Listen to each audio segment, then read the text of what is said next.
8 পৃষ্ঠায় শুরুতেই দেখো ভাগ নিয়ে আলোচনা করা হয়েছে।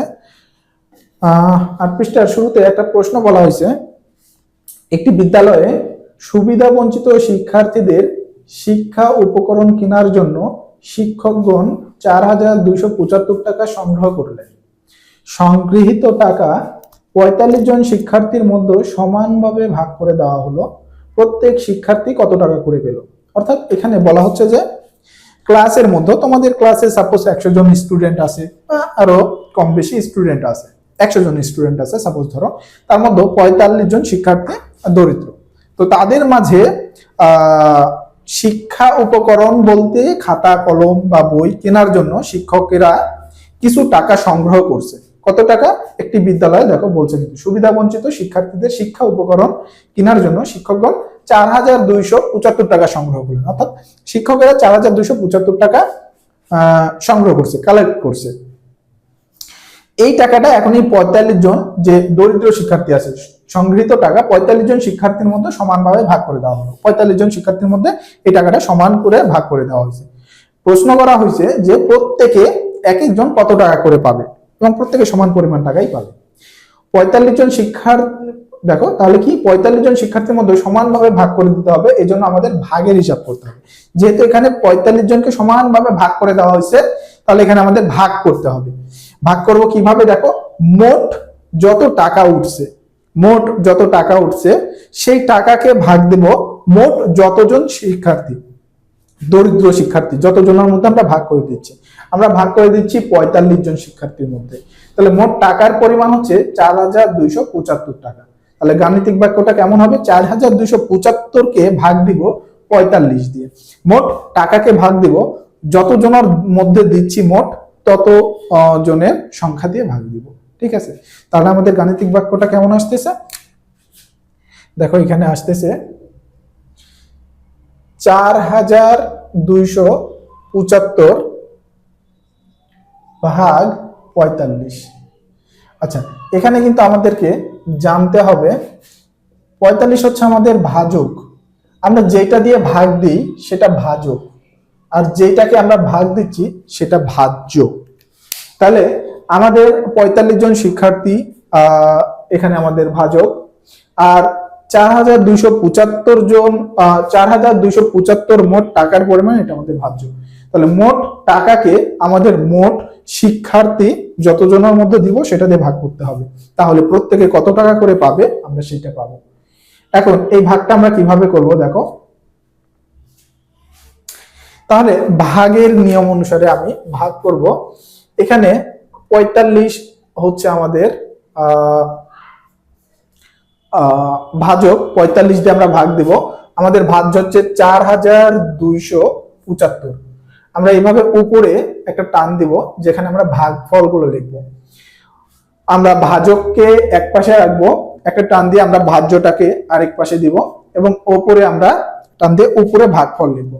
তাহলে এখানে ভাগ দেওয়ার নিয়মটা হচ্ছে আমাদের ভাজক কয় অঙ্কের আগে এটা দেখবো। আমাদের দেখো ভাজকটা কিন্তু 2 অঙ্কের, তাহলে আমরা ফার্স্টে ভাজ্যর মধ্যে 2 অঙ্ক নেব, নিয়ে দেখবো যে ভাগ দেওয়া যায় কিনা, অর্থাৎ 2 অঙ্কের মধ্যে ভাজ্য যায় কিনা। দেখো আমাদের 2 অঙ্কের নিলে ভাজ্যের মধ্যে আমরা পাচ্ছি 42, কিন্তু আমাদের ভাজক 45, অর্থাৎ 45 দিয়ে 42 কে ভাগ দেওয়া যাবে না, 42 ছোট সংখ্যা। 45 অথবা 45-এর থেকে বড় হইতে হবে আমাদের, তবেই আমরা ভাগ দিতে পারবো। তাহলে দেখো যেহেতু 2 অঙ্কের নিয়ে আমাদের হচ্ছে না, তাহলে আমরা অঙ্কটা বাড়ায় নেব, তখন আমরা 3 অঙ্কের নিব। এখানে কিন্তু বলে দিছে দেখো যে 42 কে 45 দিয়ে, এই যে প্রথমে আমরা 2 অঙ্কের নিলে 42 হচ্ছিল, তো 42 কে 45 দিয়ে ভাগ করা যায় না, তাই আমাদেরকে 3 অঙ্ক অর্থাৎ 427 কে চিন্তা করতে হবে। যে 3 অঙ্কের নিব আমরা। এখন আমরা দেখবো 3 অঙ্কের মধ্যে 45 কতবার যাবে। আমরা তাহলে গুণ করে একটু দেখবো যে খুব সহজেই দেখো আমরা 45, যেহেতু 427 সংখ্যাটা অনেক বড়, আমরা জানি যে 45-এর পাশে আমরা একটা শূন্য নিলে 450 হবে, এবং এই শূন্যটা কখন আসবে আমরা একটু আগে কিন্তু আমরা ক্লাসে গুণের নিয়ম শিখছি। তো সেই গুণের নিয়মে কিন্তু আমরা দেখছি যে একটা শূন্য তখনই পাশে বসবে যখন আমরা এর সাথে 10 গুণ করব, কারণ 10 গুণ করলে দেখো প্রত্যেক ভাগের বেলা কিন্তু তোমাদের এই নিয়মটা খুব সহায়ক হবে। 45কে 1 দিয়ে গুণ দিলে 45 হয়, পাশে যদি আমরা একটা শূন্য নেই তাহলে 45 হওয়ার পরে কিন্তু একটা শূন্য বসে। তাহলে এই সম্পূর্ণ আমরা কত দিয়ে গুণ দিচ্ছি এখানে 10 দিয়ে, কারণ আমরা জানি 10 দিয়ে গুণ দিলে শূন্য ডান পাশে রাখতে পারবো একটা, আর 1 দিয়ে গুণ দিয়ে আমরা 45 নামাইতে পারবো, তারপরে এই শূন্য আমরা পাশে বসা দিলে 10 হবে। অর্থাৎ 10 দিয়ে গুণ দিলে একটা শূন্য, আমরা যদি 100 দিয়ে গুণ দিতাম তাহলে দুইটা শূন্য আসতো, 1000 দিয়ে যদি গুণ দিতাম তিনটা শূন্য, অর্থাৎ যতগুলো শূন্য আমাদের ডান পাশে থাকে সেটা শুধু পরে গুণফলের সাথে বসে যায়, ফার্স্টে 1 দিয়ে গুণ দিলেই আমাদের হয়ে যায়। তো এখানে কিন্তু তাহলে আমরা খুব সহজেই দেখো, যদি আমরা 10 দিয়ে প্রত্যেকটা সংখ্যার সাথে 10 দিয়ে গুণ দিই তাহলে যেই সংখ্যাটা থাকে সেই সংখ্যার ডান পাশে কিন্তু একটা শূন্য বসায় দিলেই হয়ে যায়। তাহলে এখানে আমাদের 45 আছে, আমরা যদি 450 ধরি তার মানে এটাকে 10 দিয়ে গুণ করা হয়েছে, তাহলে 10 দিয়ে গুণ করলে আমাদের 450 আসতেছে, আর আমাদের এই সংখ্যাটা কিন্তু 427, অর্থাৎ ছোট হচ্ছে, 10 দিয়ে গুণ করা যাবে না। তাহলে আমরা 10-এর কাছাকাছি মান কিন্তু নিতে পারি, কম কম নিব, 10-এর কাছাকাছি মানগুলো নিতে পারি, তাহলে কিন্তু খুব সহজেই আমাদের ধারণায় চলে আসবে এবং আমরা তাড়াতাড়ি ভাগগুলো করতে পারবো। তাহলে 427, এখন দেখো 427কে আমরা যদি 10 দিয়ে দিলে বেশি হয়ে যাচ্ছে, তাহলে 45, 427 আমরা 9 দিয়ে একবার চেষ্টা করে দেখতে পারি। 9 দিয়ে যদি দিই 5 নং 45-এর 5 হবে। তাহলে আমরা এখানে 5 বসাইলাম, হাতে আমাদের 4 থাকে, 4 নং 36, 36 আর এই 4 যোগ করলে আমাদের হবে 40, তার মানে 405। এক ঘর বেশি নিলে 450 হয়ে যাচ্ছে, এটা আমরা নিতে পারবো না, 427 আছে, 9 বার নিলে 405 হচ্ছে, তার মানে আমরা 9 বার নিতে পারি। তাহলে আমরা এখানে উপরে লিখবো 9, তাহলে 9 নিলে আমাদের এখানে কত আসতেছে 405, তাহলে আমরা 405 লিখলাম। এখন আমাদের উপরের সংখ্যাটা থেকে, উপরে 427 থেকে, উপরে 427 থেকে 405 আমাদের বিয়োগ করা লাগবে।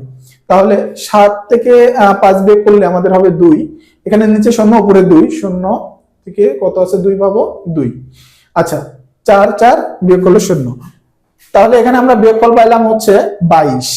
এখন এই 22 এর মধ্যে তো আমাদের 45 দিয়ে ভাগ যাবে না, তাহলে আমাদের উপরের আরেকটা অঙ্ক নিচে নামাতে হবে 5। আমরা যেহেতু 427 পর্যন্ত নিয়ে নিচ্ছি, এর পরবর্তী অঙ্ক হচ্ছে 5 নামানোর পরে আমরা দেখতেছি আমাদের সংখ্যাটা কত হচ্ছে 225। তাহলে 225 এর মধ্যে কতবার 45 ভাগ যাবে এটা আমরা গুণ দিয়ে আবার দেখতে পারবো। তাহলে 45 এর সাথে আমরা একইভাবে দেখব, যেহেতু এটা 225, আমাদের 225 আছে আর আমাদের 405, অর্থাৎ 9 বার গেলে 405 হচ্ছে 225, তার মানে অর্ধেকের কাছাকাছি, তার মানে আমরা 9 বার দিছি, এবার 4 অথবা 5 বার দিয়ে আমরা দেখতে পারি তাহলে আমাদের মিলে কিনা। তাহলে 5 দিয়ে আমরা গুণ দিলাম, 5 দিয়ে দিলে 5 5 25, আমাদের হাতে থাকে 2, 25-এর 5 হাতে থাকে 2, 4 5 20, 20 আর 2 যোগ করলে হবে আমাদের 225। দেখো 22 অর্থাৎ 225, তাহলে আমাদের কিন্তু 5 দিয়ে গুণ করে মিলে গেছে। এরকম কিন্তু আমরা একটু আগে ধারণা নিয়ে নিতে পারি যে আমাদের কিভাবে গুণ করলে গুণগুলো মিলে যায় বা কাছাকাছি মান হয়। তাহলে এইভাবে আমরা ধারণা নিয়ে তারপর আমরা গুণ করে দেখব। তাহলে এখানে কিন্তু 5 বার গুণ দিলে আমাদের 225 হচ্ছে এবং আমাদের দেখো ভাগটা মিলে গেছে, তার মানে ভাগফল আমাদের কত হয়েছে 95। তাহলে আমাদের কিন্তু প্রত্যেক শিক্ষার্থী 95 টাকা করে পাবে।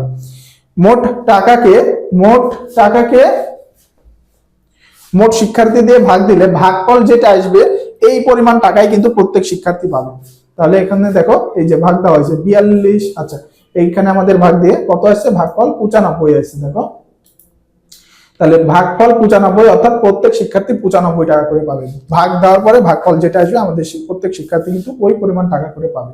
এখানে তাহলে এই যে এই 45 আমাদের ভাজক, 4275 এইটা আমাদের ভাজ্য, 95 আমাদের ভাগফল, আর 0 হচ্ছে আমাদের ভাগশেষ, অর্থাৎ এখানে আমাদের কোনো ভাগশেষ নেই। ভাগশেষ থাকলে এখানে আমরা একটা মান পাবো। তাহলে এটা হচ্ছে আমাদের ভাগের নিয়ম।